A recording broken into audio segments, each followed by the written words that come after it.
Eu estou aqui com a médica e professora da UNB, Ivonete Santiago de Almeida. Ela foi uma das perseguidas políticas na ditadura militar de 1964 e passou pelo PIC, que é o Pelotão de Investigações Criminais do Comando Militar do Planalto. Ivonete, conta para mim como foi a sua experiência como militante, como estudante na UNB, na resistência à ditadura, e esse processo todo que você viveu, sendo uma das vítimas da repressão e chegando a ser presa no PIC. Bom, eu inicio dizendo que eu fui educada para respeitar a liberdade e a democracia, né? E sempre pautei minhas condutas, minha vida por esse processo educacional que eu recebi. Quando eu cheguei na UNB e que eu encontrei como estudante em 1966 uma universidade que tinha sido invadida pelo exército, que tinha perdido grande parte dos seus professores e que havia uma luta por sobrevivência da universidade, foi nesse contexto que eu me coloquei como estudante também defensora dessa universidade, porque ali a gente defendia o direito à liberdade do conhecimento, a liberdade de participação política e a democracia. E a ditadura veio no sentido contrário disso aí, né? Ela veio na contramão disso e nós, então, nos tornamos alvo de vigilância contínua dos órgãos de segurança, né, e da repressão. Exatamente porque não lutávamos contra um Estado autoritário, né? E defendíamos a democracia. Você já tinha uma militância política em alguns partidos clandestinos naquela época? Não, eu nunca tive militância em nenhum partido clandestino. Eu iniciei meu trabalho na área de educação com o movimento de educação de base, em Minas Gerais, o MEB.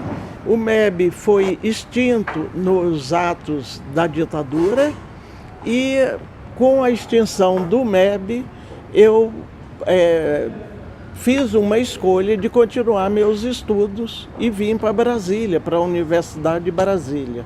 E aqui iniciei a minha formação universitária, né, no curso de medicina, e coincidentemente com esse momento histórico da ditadura militar. Antes de gravar essa entrevista, nós conversamos e você disse que a defesa que os estudantes e professores, toda a comunidade universitária fazia da UNB naquela época, que era ameaçada pela ditadura, era com a presença de vocês, né? Ali resistindo, ocupando os espaços, enfrentando as invasões que o exército fez na UNB. Essa sua postura de militante é que originou essa perseguição que você sofreu? De certa forma, sim, também. Por quê? Porque a universidade estava ameaçada, e inclusive ameaçada de extinção. E a concepção de universidade é a autonomia do conhecimento, né? E diante dessa autonomia, foi até uma situação inédita, porque os estudantes decretaram autonomia de campus, que é uma autonomia física da universidade. E isso passava pela cabeça dos estudantes a defesa do seu território, que era a universidade. Certo? Então a universidade ela era vivenciada como uma experiência de vida e não um lugar de cursos, de simplesmente ir lá, assistir aula e vir embora. Existia estudantes com essa mentalidade? Existia, mas também existia aqueles que tinham uma compreensão maior do papel da universidade, da função da universidade dentro da sociedade, até mesmo por conta dos objetivos pelos quais a Universidade de Brasília foi criada, que era entender a realidade brasileira e, ao entender, estudar essa realidade e poder influir na transformação da realidade social, política, econômica, etc., da sociedade. Então, os estudantes que eram conscientes dessa função universitária frequentavam o UNB durante todo o período, desde 6h30, 7 horas da manhã até a madrugada. Eles abandonavam a universidade com aquela sensação de que, a sensação relativa de que ela está segura, que nós estamos aqui dentro. Então era uma universalidade de campus e autonomia de campus. E essa autonomia, inclusive, gerava nos estudantes que sofriam a perseguição, não permitia a presença militar e a presença da polícia como repressão. Porque lá dentro tinha os militares que faziam os cursos também. Nos diversos cursos da UNB havia militares das 3 armas que faziam cursos lá dentro. E esses que eram alunos eram respeitados lá dentro. Como foi o processo que desencadeou a sua perseguição e a prisão do PIC? Eu acredito, eu não posso dizer exatamente, porque eu nunca vi nenhum relatório dizendo do porquê da minha perseguição, né? da perseguição à minha pessoa. Eu acredito que era pelo fato de participar, sim, do movimento estudantil em defesa da universidade, em defesa da democracia, e que isso contrariava os interesses da ditadura, certo? E, de certa forma, a gente também entrou numa, eu diria, numa corrente de estudantes de luta contra a ditadura e pela redemocratização do país. E aí a gente participava, sim, das mobilizações estudantis, das passeatas, das discussões nos diretórios, né? Eu participei, inclusive, de chapa, de diretório, que ainda estavam, né, vigindo na universidade. Agora, depois, esses diretórios foram impedidos de funcionar. E os estudantes precisavam, sim, ter suas formas de encontro, de discussão, de saber como lidar com a política estudantil na universidade. Então eu vivi também a fase dos diretórios chamados clandestinos, porque eles não eram permitidos, mas eles não existiam institucionalmente, mas eles existiam politicamente, né? E foram muitos os estudantes que participaram desses diretórios, e todos eles voltados para a redemocratização da sociedade e da universidade. A experiência sua dentro do PIC, dentro da prisão. Sim. Em 1970, o capitão de mar e guerra Azevedo, que era interventor na universidade e ficou 20 anos, em 1970 houve um movimento na universidade de reivindicação do restaurante universitário. E ele foi o primeiro processo do 447, depois do ato institucional 5, que ele instaurou na universidade. E lá ele caçou alguns estudantes, né? Acho que foi um grupo de mais ou menos 25 a 30 estudantes, não me lembro o número exatamente, isso consta dos documentos da universidade, e ocorre que naquele momento eu e a Maninha, que é Maria José Conceição, que era estudante também de medicina junto comigo, nós duas fomos excluídas do curso de medicina. E excluída por um ato administrativo do interventor. E nesse via um memorando onde ele comunicava o diretor da faculdade da época, que era o Luiz Carlos Lobo, de que nós estávamos afastados do curso, mas não dizia o motivo. Então, o que nós, eu e a Maninha, fizemos? Nós entramos com um requerimento na reitoria solicitando explicação do ato do reitor, o motivo do desligamento do curso de medicina. E ele não respondeu, indeferiu o documento. Com este documento, eu e a Maninha entramos com mandado de segurança. E esse mandado de segurança levou em torno de 1 ano e nós conseguimos que o tribunal, na época chamava Tribunal Federal de Recursos, chegou até a última instância e foi votado por unanimidade, dando o direito de voltarmos a fazer o curso. A partir daí, várias perseguições continuaram ao longo do tempo em relação às duas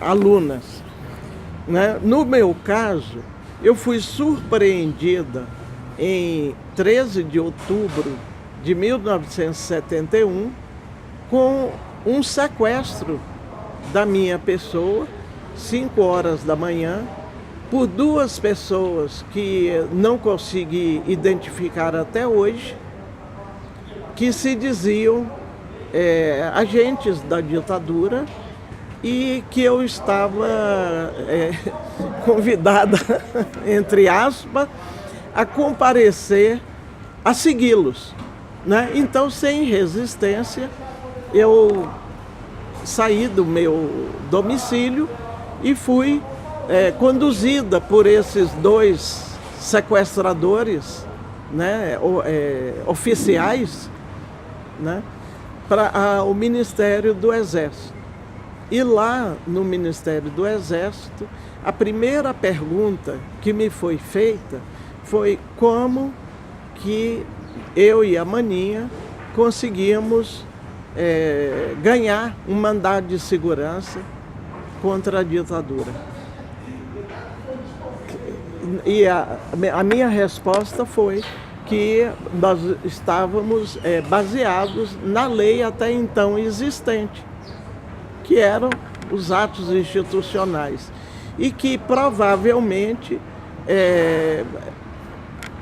não havia nada contra a gente, por isso que não foi possível aplicar o 477, e esse foi o motivo do mandado de segurança, e que nós tínhamos vencido ali o primeiro momento, né, da perseguição e tal.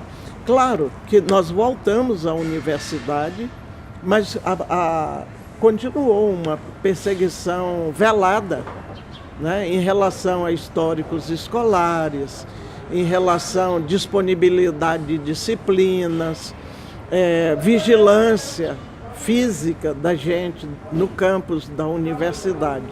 E com isso, né, foi reforçando, então, essa atitude, né, da gente na luta contra a ditadura.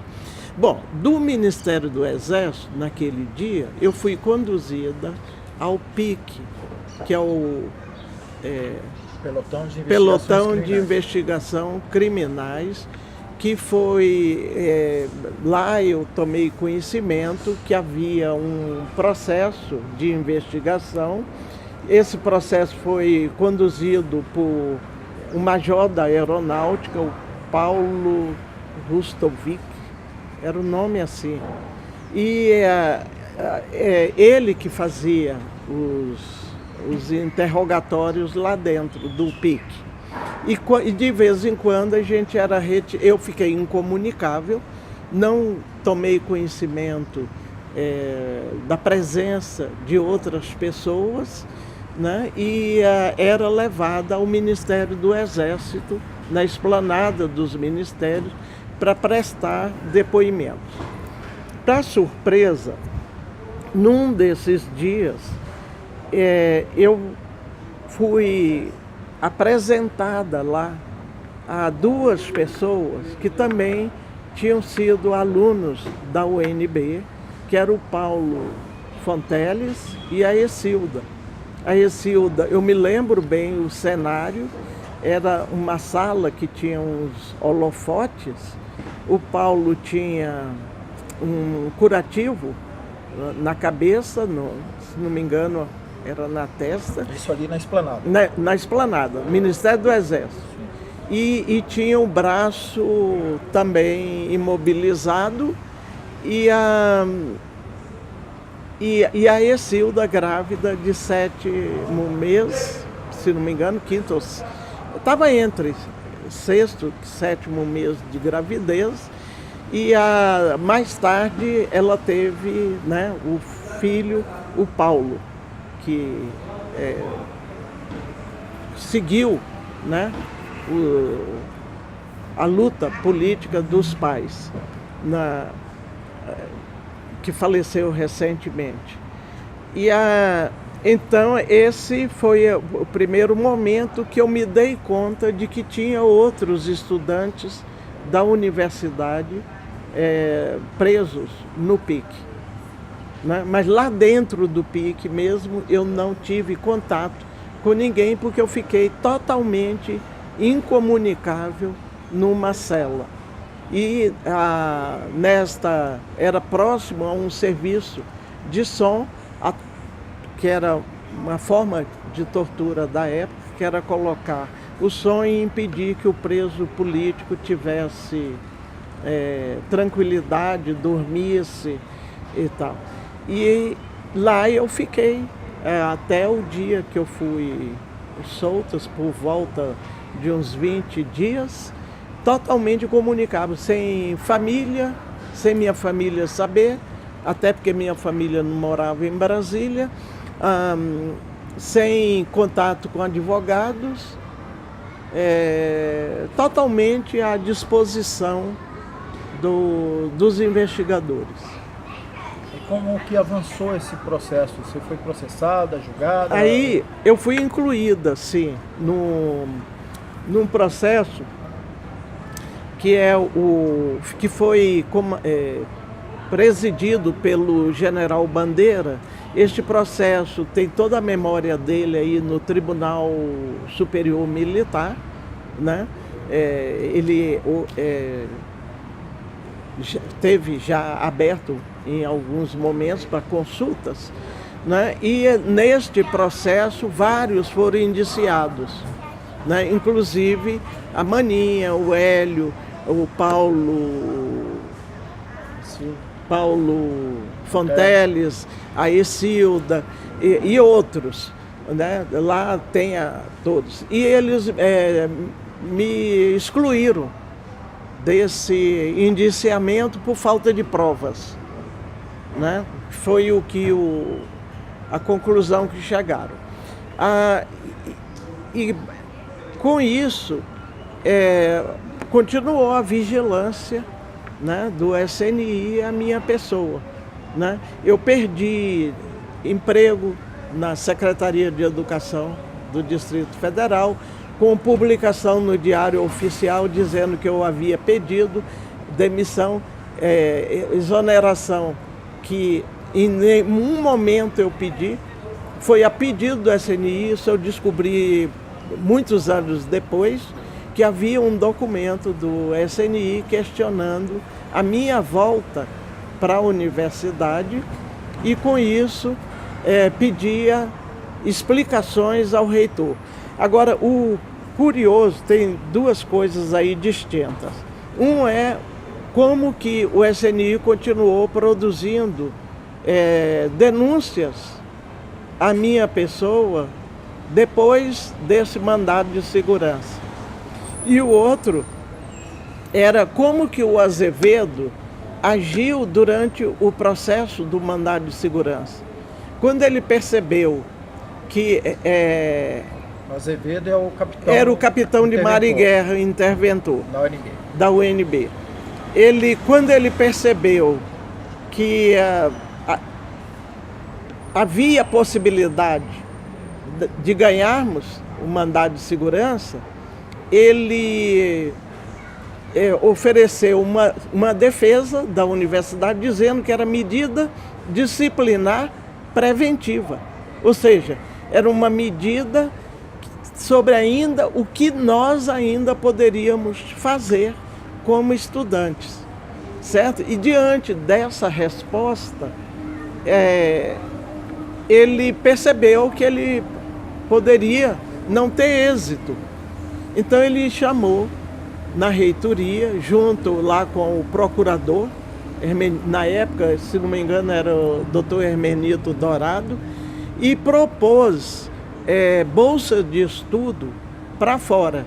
Pasme, para onde? Portugal com a PIDE, ditadura de Salazar, a Espanha com Franco, Só fascista. e tinha um outro país que eu já não me lembro mais, que se não me engano, acho que era a Albânia, mas eu não sei se ali ele queria ter assim, alguma identificação da gente com alguma coisa. Nesse caso da Albânia. E tal. Né? Claro que essa transferência não seria feita, porque não tinha como a UNB. Era uma armadilha, né? Era uma armadilha. E aí foi a hora que eu olhei para o procurador e disse: diga ao reitor, entre aspas, que era chamado vice-rei da UNB, né, representante da ditadura, que a proposta dele é tão imoral quanto o ato que me excluiu. Então, provavelmente o Azevedo devia remoer isso aí. E que eu preferia continuar o processo, que era: retira o processo e vocês vão ter essas benesses, certo? Quer dizer, era uma proposta indecorosa, indigna da luta que a gente fazia pelos direitos humanos, né, e pela democracia. Então, com a minha resposta, eu acredito que a partir do mandado de segurança, dessa recusa de colocar o Azevedo contra a parede e mais o processo que foi de investigação desencadeado contra a AP, que a AP tinha, a Ação Popular, tinha uma presença muito grande. Você chegou a militar na AP? Nas mobilizações. Não, eu participava das mobilizações coletivas e tinha uma simpatia pela AP, porque ela trabalhava a mobilização social.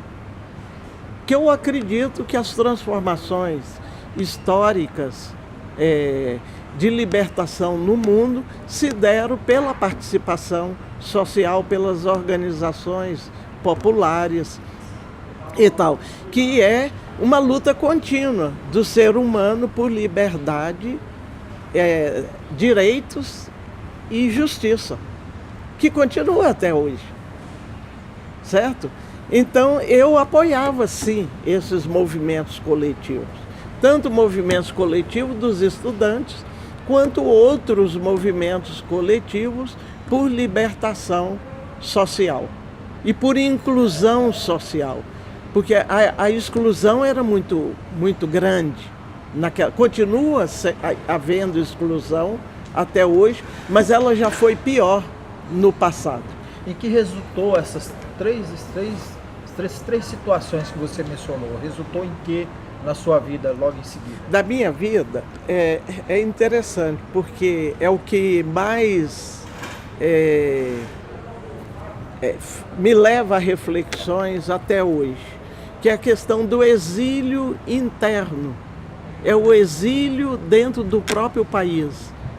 É você existir dentro da sociedade eu diria, de forma semi-clandestina, quando você é socialmente cerceada de estar presente em atos públicos por perseguição política, por repressão e por colocar até certo ponto, apesar de muita solidariedade dos amigos e dos conhecidos da época, mas você colocar outras pessoas em risco, em insegurança política, porque você é perseguido político, né? E era vigiado nos eventos, nas reuniões, no que diz, o andar e vir vigiado. Então, essa questão do exílio interno, que nós ainda não tivemos a oportunidade de ver isso estudado, é uma coisa que te fere muito, porque, de certa forma, tolhe sua vida afetiva, sua vida social, a vida profissional, certo? É você chegar para buscar um emprego e a pessoa dizer: seu currículo não é recomendável, porque tem um carimbo do SNI, né? E isso ocorreu, né? Eu fui excluída da Secretaria de Educação, sendo que a área de educação é minha área de predileção até hoje, né? Eu falo que eu sou professora médica e não médica professora. É professora médica, minha primeira profissão, e a que eu mantenho até hoje é de professora, porque a educação é que liberta. E foi este conhecimento de educação que me deu força para dizer: não, eu existo e eu tenho que resistir, né? Eu trabalho minha vida e a minha liberdade. E é essa minha postura até hoje. Eu me sinto um ser livre, capaz de participar do processo histórico do país, daquilo que eu acredito. Muito obrigado, Ivonete. Muito obrigado pela sua contribuição aqui para a história que a gente está contando.